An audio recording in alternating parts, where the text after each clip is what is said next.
Assalamualaikum guys, I'm clinical dietitian Armina Aruj and I have been practicing from last 3 years.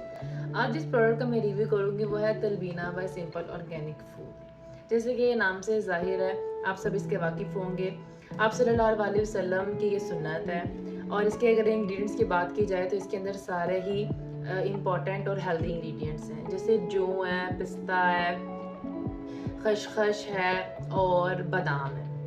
अगर इसके health benefits की बात की जाए तो ये खून की कमी को पूरा करता है, कैल्शियम की कमी को पूरा करता है, ज़हनी सलाहियत को बढ़ाता है। इसे हर उम्र के लोग इस्तेमाल कर सकते हैं, बच्चे भी ले सकते हैं, नौजवान भी ले सकते हैं और बूढ़े भी ले सकते हैं। इसे बनाने का तरीका बहुत आसान है। आपने 1 कप बॉयल दूध लेना है, उसके अंदर 2 चम्मच तलबीना डाल देना है एंड देन इसके आपने हल्का सा बॉयल आने देना है। उसके बाद चीनी या शहद डाल के आप इसे इस्तेमाल करें तो इससे आपको काफ़ी अफादियत होगी, कुव्वत मुदाफ़ियत को भी ये बढ़ाता है। और अगर आप कोई ऑर्गेनिक और नेचुरल तलबीना लेना चाहते हैं तो आप सिंपल ऑर्गेनिक फूड्स का लें।